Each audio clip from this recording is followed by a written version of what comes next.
Latinx make up the largest ethnic population in New York City under the age of 18. Right. 33% of those Latinos live in Queens, your birthplace. 30% of those Latinos live in the Bronx. Where I'm living now, in your birthplace. Right, my birthplace. And if you know, you know. In the 6th borough of New York, I'm talking about Uptown, Latinx have been moving and shaking since the time before time. And of course, we're talking about Washington Heights. And our next guests bring that Dominican Uptown sensibility to their new show, Bago Briefs. Take a look. My name is Juan Bago, and I had a mission to get people in my community to try new things. ¿Qué pasa con yoga? No me pregunte nada de eso, que me estoy desayunando. With advice from my friends, interesting concepts, I know, right? Doing experiments, and talking to anyone I could, I got some crazy results. Why did they pick you for this assignment? Give me the mic and let me report this. Let me show you with my Bago Briefs. Oh my gosh, a big buenos dias to Michael Diaz and Anthony Palmini, the brains and the face of Bago Briefs. Welcome, welcome. How was that workout? Oh, that was great. I have to get the book. I had to use my phone as a Yeah. weight. No, that worked. Yeah. I stood next to him because I felt more relative. Oh, yeah. Yeah, You know, right. So earlier in the morning, when we had our production meeting, I said, you know, Michael's original moniker when I met him was Juan Bago. He said, Bago, what's Bago? I said, you're Bago.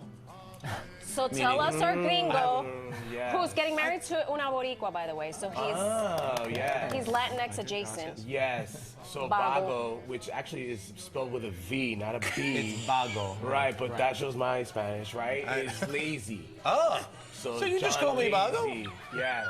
Well, I am poco Bago. You're not Maybe Bago. mucho Bago sometimes. You're not Bago at all. You're not Bago at all. First of all, congratulations. Yes. Thank you. I know you both have been hustling and grinding. Earlier in the break, they were talking about you met at a shooting contest. I thought it was basketball. It was filmmaking. Yes. We met through a mutual friend, and there's a contest where you submit like a subject, and then you have to shoot the actual short film in 24 hours. So we got to hang out for 24 hours, and you know how it is, no sleep. You got to put this project together, and I'm like, yo, this is a good dude. This is a good dude. We just knew right away. Yeah. So where did the name come in, and then how did you tie that into the series that you started? Well, back in 2005, I did a feature called The Story of Juan Bago in Washington Heights, and after all the times of networking, people were like, oh, so what do you do? I'm like, I'm Juan Bago, I'm the lead.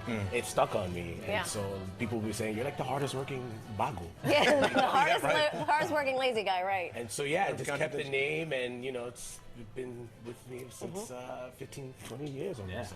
So, Anthony, we affectionately refer to you as the brains attached to this project. Talk to us about how you took his vision, or was it your vision? No, it was definitely his vision. And it's funny because we've now been working together for like about 12 years, 11 years. Wow. So ever since that day in that the shooting 24 hours, contest? the shooting contest, before we were shooting basketballs, Yes, we were. it was easy to write with him because we both had like the same ideas, the same style. So when he had that idea, I knew right away like what I can add or what we can come together.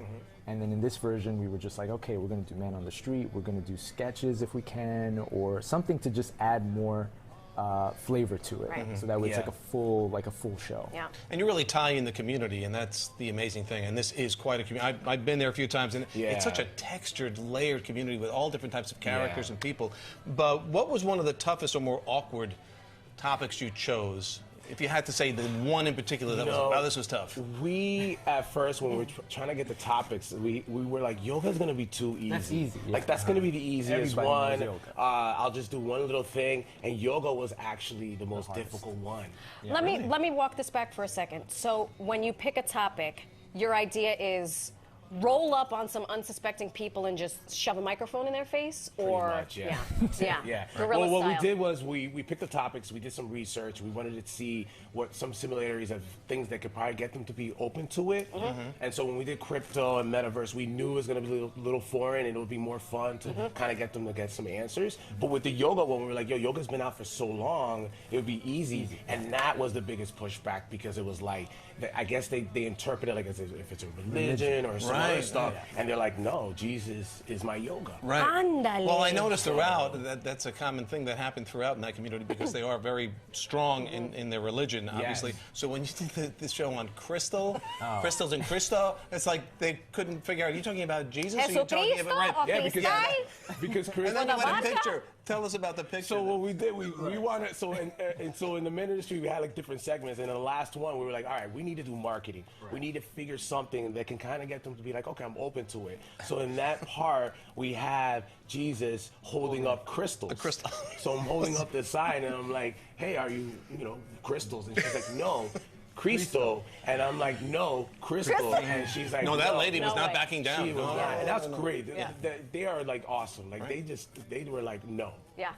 You got to go to the community. It's very humbling. It's entertaining. It's Yeah. informative.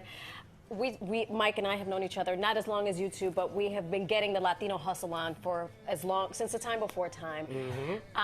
We always love highlighting Latinos who are putting their footprints on what is rightfully ours. Why is it important to do this show now? I mean, I think we have to like get the best images of us, and I think that, and especially with our community, there are so many great, rich stories out there, and there's so many characters out there, and I think with comedy, you could send a message like how Bago's Brief is, and have the message, and also really highlight stuff in our community. In a I think it's so positive way. important. In a Yeah, positive way. absolutely. And I think what I had looked at it, and I think it really did show that reflection in a positive way. So what's next for you guys? What's in the future? Anything planned? Washington Heights was great. Bring Bago Briefs to City Field. Oh, wow.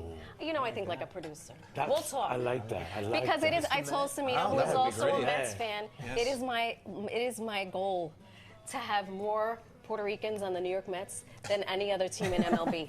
Yes. So, Yes. para que tú sepas. Make it part of the whole team. Yeah, All part exactly. of the team. There you go. Yeah.